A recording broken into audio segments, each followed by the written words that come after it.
पुरानी pension scheme ये इन्होंने आपसे छीनी, हम ये आपको वापस देने जा रहे हैं।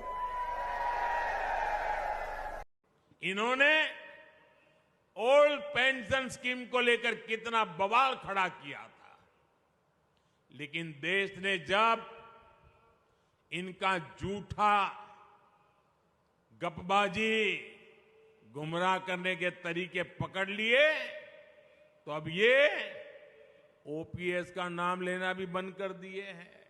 एक पेंशन की योजना, पुरानी पेंशन की योजना को निरस्त करके अटल जी लाए थे, जिसको सामान्य रूप से कहा गया न्यू पेंशन स्कीम। दूसरी, नमस्कार साथियों, स्वागत है आपका अपने YouTube चैनल संवाद लाइव पर। साथियों, वीडियो शुरू करने से पहले यदि आप हमारे चैनल पर नए हैं तो चैनल को सब्सक्राइब करना न भूलें और वीडियो को लाइक एवं शेयर जरूर करें। साथियों, हरियाणा विधानसभा चुनाव के मद्देनज़र यूपीएस बनाम ओपीएस पर आजकल चर्चाओं का बाजार गर्म है। नेशनल कांग्रेस पार्टी तो खुलकर कर्मचारियों के पक्ष में आ गई है और यूपीएस को कर्मचारियों के साथ धोखा नहीं बता रही है, अपितु अपने घोषणा पत्र में भी ओपीएस को शामिल कर लिया है। शामिल ही नहीं किया, कर्मचारियों को गारंटी दी है कि अगर हमारी सरकार सत्ता में आती है, हरियाणा में सरकार बनती है, तो हम पुरानी पेंशन को लागू करेंगे। पुरानी पेंशन संगठनों द्वारा भी ओपीएस को लेकर दबाव बनाया जा रहा है और यूपीएस को कर्मचारी धोखा और एनपीएस से भी ज़्यादा खतरनाक यूपीएस को बता रहे हैं। साथियों, आपको बता दें कि सरकार ने कर्मचारी संघों की मांगों को पूरा करने के लिए यूपीएस के रूप में एनपीएस योजना का ही एक विकल्प प्रस्तुत किया है। इसमें यह भी व्यवस्था की है कि जो भी कर्मचारी किसी भी योजना को चुन सकता है, लेकिन कर्मचारियों को यह मौका केवल एक ही बार मिलेगा। यूपीएस योजना एनपीएस योजना का एक अच्छा विकल्प है, जिसे कि कर्मचारी अपनी आवश्यकता के अनुसार चुन सकता है।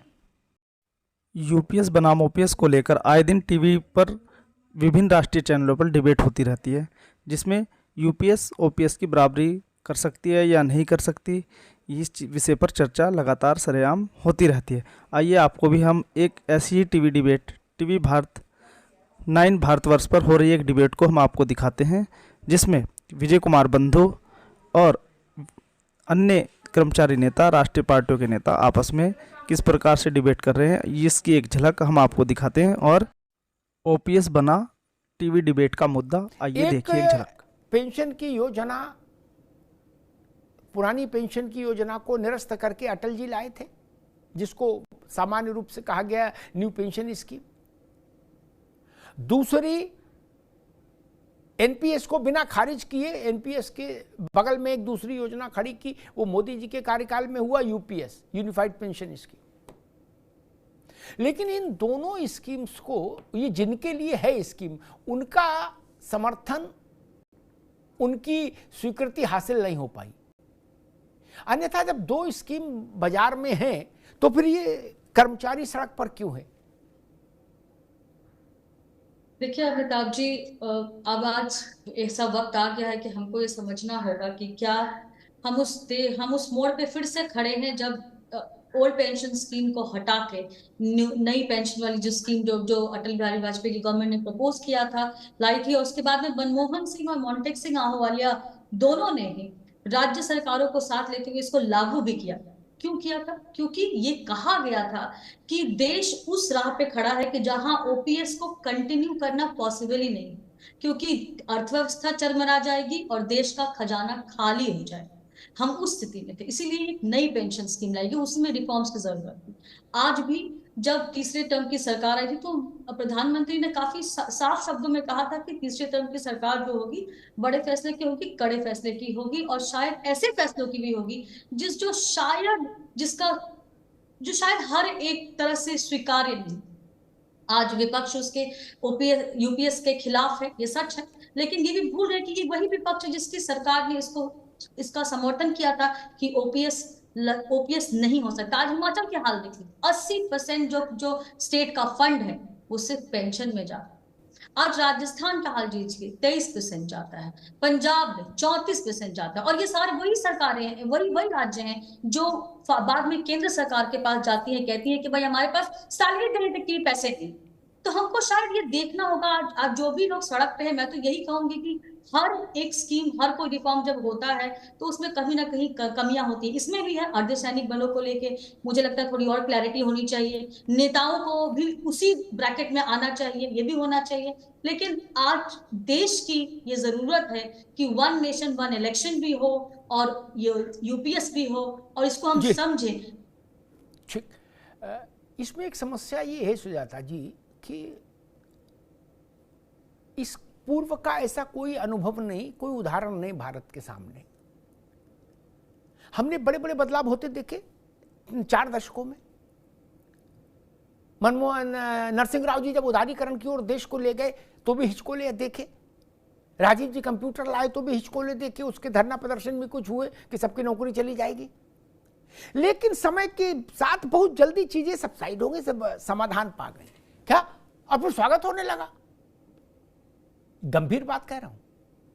लेकिन 2003 में वाजपेयी जी के द्वारा लाई हुई एनपीएस का 2024 में भी कोई समर्थन करने को तैयार नहीं। इसका मतलब हमने कंप्यूटर का समर्थन इस देश में देखा, हमने उदारीकरण का समर्थन इस देश में देखा, डिजिटल अटेंडेंस, तमाम चीजें देखी हमने। मैं कहां तक गिनाऊं? आरंभिक विरोध हुआ लेकिन उसके बाद स्वीकृति मिली। लोगों को लगा नहीं यार ये भी ठीक है, नौकरी नहीं गई, ये भी काम ठीक है। मुझे तो याद है रेलवे कर्मचारियों की यूनियन ने कंप्यूटर के खिलाफ हड़ताल कर दी थी। लेकिन अगर आप 21 साल में भी उस योजना को कोई अपना बच्चा कह के मानने को तैयार ना हो, इसका मतलब योजना में खोट है। ये राजनीतिक नाक का प्रश्न नहीं है। 23 साल तक लोग समझ ही नहीं पाए योजना। 23 साल तक कोई जान ही नहीं पाया कि ये मालपुआ है। तो कैसा मालपुआ भैया? मालपुआ कैसा, अगर 23 साल तक आदमी जान ही नहीं पाया? फिर हटाइए इसको। ये विषय है। शायद इसमें अमिताभ जी, शायद बस 10 सेकेंड लूंगी जी। शायद ये भी, जब जैसे कृषि कानून आए तो एक बड़ा वर्ग था जो कि इकोनॉमिक्स का था, जो कि जानते थे कि ये कितना जरूरी है आज के किसानों के लिए, लेकिन वो उसको वापस लेना पड़ा सरकार को। तो मुझे लगता है कि जिस तरह शायद कहीं ना कहीं सुजाता जी, जो ठीक, सरकार ये की बात मंशा ठीक है। वो नीचे तक ले जाने की जरूरत है। यहाँ ये जा बात नहीं पाई। इसलिए, ये उदाहरण इसलिए फिट नहीं होगा, मेरे जहन में था ये उदाहरण, लेकिन सुजाता जी भी प्रज्ञावान विश्लेषक हैं, फिर भी मैं कहूंगा ये उदाहरण इसलिए यहाँ नहीं फिट होगा। उसका जो कुछ तिया पांचा होना था कृषि कानून का 200 दिन में हो लिया। क्या? गढ़गंगा में प्रवाहित हो गया कानून, लेकिन हो 220 दिन के भीतर गया।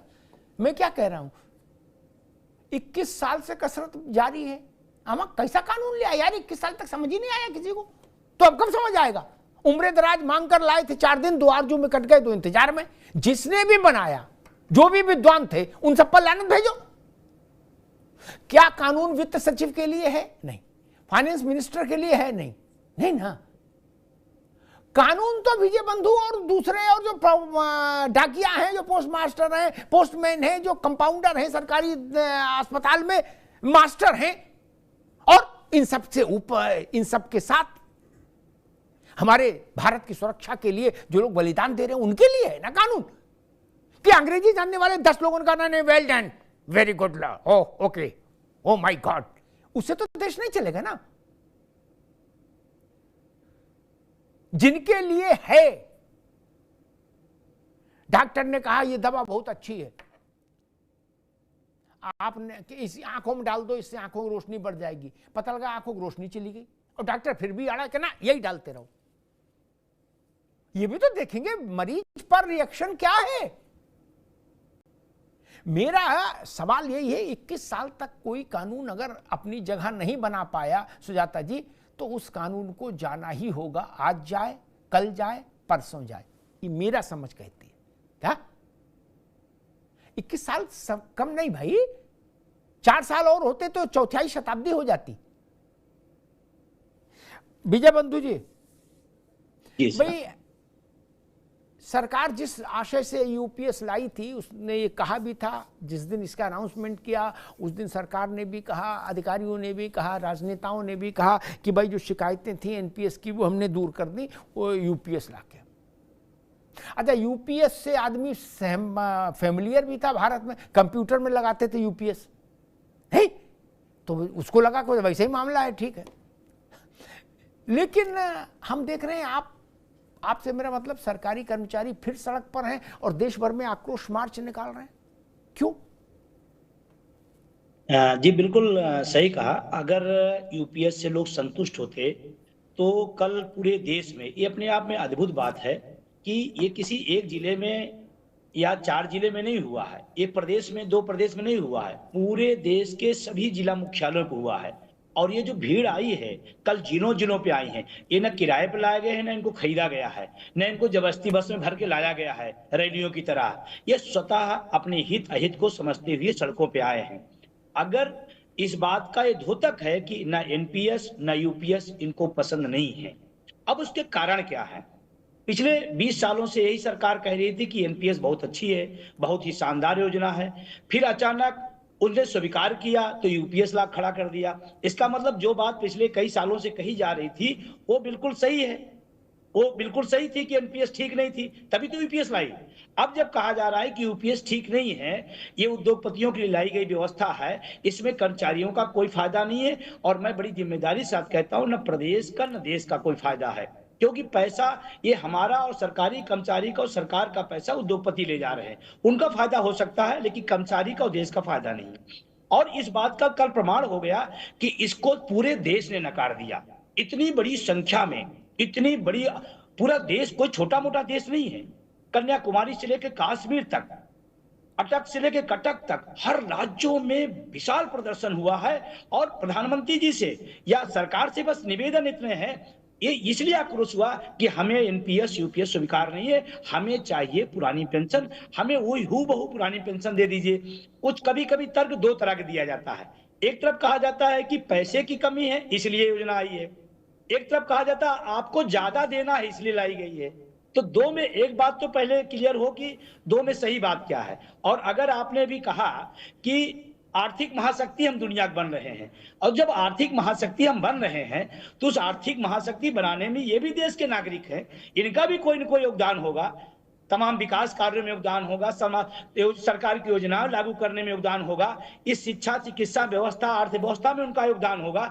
तो अगर आर्थिक महाशक्ति हम बन रहे हैं तो हमारा उसमें भाग कहाँ है? एक बात। दूसरा, अगर दिक्कत आर्थिक की है तो ये सारी कटौती इन्हीं कर्मचारियों, शिक्षकों, अधिकारियों, देश के अर्धसैनिक बलों पर क्यों हो रही है? इसी देश में सब हम आप जानते हैं, 1 नहीं 2 नहीं 3-3 पेंशन, इसी देश में सुविधाओं का अंबार लगा है, सुविधाओं में कटौती। जिस दौर में कोरोना काल में शिक्षक कर्मचारियों ने इस देश को, समाज को बचाने का काम किया, जिस दौर में अपने परिवार को लोगों ने छोड़ दिया, उस दौर में हमारे डॉक्टर्स और नर्स, राजस्व कर्मचारी काम किए। तब तो बहुत प्यारा लग रहा था सरकारी कर्मचारी, तब तो बड़ी अच्छा लग रहा था, एक भी लोग नहीं निकले थे। तो उस समय हमारी देशभक्ति कहाँ गई? हम इस देश के निर्माण में काम नहीं कर रहे हैं क्या? अपने लिए आप 2 पेंशन 4 पेंशन लेंगे, सुविधाओं का अंबार लेंगे और देश का अर्धसैनिक बल बिना पेंशन के रहेगा, ये तो बिल्कुल ठीक नहीं है। और मैं आपको एक चीज और बताना चाहता हूं सर जी, एनपीएस से ज्यादा खतरनाक यूपीएस है। ये लोग एक एक आदमी समझ गया है, क्योंकि एक लाइन दे दी गई कि लास्ट वेतन का 50% का बेसिक का औसत निकाला जाएगा, इसी पर हमारा 10% पैसा, पूरी जिंदगी की हमारी कमाई का 10% सरकार रख लेगी, ऊपर से हमसे कह रही कि ये योजना बहुत अच्छी है। और इसमें विसंगति है। ठीक है, और अभी रुकना होगा विजय भाई, अभी रुकिए, दोबारा में आते हैं। मैं आशीष जी के पास चलूं। आशीष जी, आपसे मेरा प्रश्न ये है कि चूंकि आप एक राजनीतिक दल को रिप्रेजेंट करते हैं, ज्यादा आक्रोश इस बात को लेकर भी है कि जो एक बार एमएलए हो गया वो मलाई छान रहा है मृत्यु तक, क्या घाट पे जाने तक मलाई छान रहा है, क्या प्रोटीन शेक ला रहा मुफ्त में है, वो पी रहा है, च्यवनप्राश पी रहा है, क्या तो खा रहा है, तो आयु भी लंबी पा रहा है। नहीं, बोले क्यों? बोले 1960 में एमएलए हुए थे एक बार, घूम भी फ्री रहा है, ठीक, और कुर्ते में कलफ लगाया और चल भैया। और फिर एमपी हो गए तो डबल हो गई, फिर मंत्री रह लिए तो ट्रिपल हो गई, फिर मुख्यमंत्री रह लिए तो 4 गुना हो गई, नहीं, फिर राज्यसभा चले गए तो वहां वाली 5 पेंशन आने लगी, नहीं। मतलब कहीं कोई शर्म का वो रहता है तत्व कि नहीं जहन में कि हमको इसी देश से वोट लेना। भाई मेरे, आप लोगों ने अपने घर में कुबेर का अंबार रथ उतार दिया और बाकी सबको ज्ञान दे रहे हो, कर नहीं समझ नहीं रहे हो, अर्थव्यवस्था का मसला है, देश बर्बाद हो जाएगा। राजनेताओं को ये चिंतन नहीं आता आशीष जी? बिल्कुल सोचने वाली बात है अमिताभ जी कि ऐसी बात या ऐसा तर्क देना भी मैं समझता हूँ बहुत शर्मनाक है कि जहां लाखों करोड़ का कर्जा बड़े बड़े जो उद्योगपति हैं उनका माफ हो जा रहा है, तब अर्थव्यवस्था पे कोई असर नहीं पड़ रहा है। जब वो लाखों करोड़ रुपया जो है एग्जेम्पशन दे दिया जाता है सरकार द्वारा, या कोई लाखों करोड़ लेकर के देश से भाग जाता है, तब अर्थव्यवस्था पे कोई असर नहीं पड़ता है। जब एक अर्धसैनिक बल के सिपाही को पेंशन देनी पड़ती है तो देश की अर्थव्यवस्था आड़े आ जा रही है। जब एक अर्धसैनिक बल के सिपाही को शहीद का दर्जा नहीं दिया जा रहा है तब अर्थव्यवस्था सामने आ जा रही है। कि कौन से लोग हैं वोट ये इन पे मांगते हैं। अब देखिए, बहुत छोटा सा उदाहरण दूंगा, लेकिन मान सम्मान कैसे होता है। अब आप देखिए सेना में इनकी सरकार ने क्या किया अमिताभ जी, बहुत बहुत मतलब अजीब सा लगा जानकर जब ये चिट्ठी रिसीव हुई कि जो आर्मी ऑफिसर्स हैं वो 15 लाख से ऊपर की गाड़ी नहीं खरीदेंगे। भाई हमने कहा क्यों नहीं खरीदेंगे? अगर मैं अपना घर बेच के 20 लाख की गाड़ी खरीदना चाहता हूँ, ये मेरी इच्छा है, सरकार मुझे क्यों बता रही है कि तुम 15 लाख से ऊपर तुम्हारी हैसियत नहीं, तुम नहीं खरीदोगे। और जो जूनियर कमीशन ऑफिसर्स हैं और जवान हैं उनके लिए कर दिया 5 लाख की सीलिंग। हमने कहा 5 लाख की सीलिंग ये लगा दी कि कहीं उसकी अगर उसको खेत बेच के 7 लाख की गाड़ी खरीदी है तो तुम कौन होते हो बताने वाले कि नहीं तुम नहीं खरीद सकते हो। भाई ये किस तरीके के कानून लाते हैं? आपने अभी कृषि कानून का जिक्र किया, सब देश जानते थे कि कितने देश के खिलाफ थे ये कानून, इतना विरोध प्रदर्शन। इनकी मंशा ही गलत है कहीं ना कहीं। अगर आपकी मंशा ठीक होती तो कहीं ना कहीं आप इस तरीके के कानून ही नहीं लाते। साथियों, आज की वीडियो में इतना ही। अगर आपको हमारी यह वीडियो अच्छी लगी हो तो लाइक करें, शेयर करें और हमारे चैनल संवाद लाइव को सब्सक्राइब करना न भूलें। मिलते हैं अगली वीडियो में, तब तक के लिए नमस्कार, जय हिंद।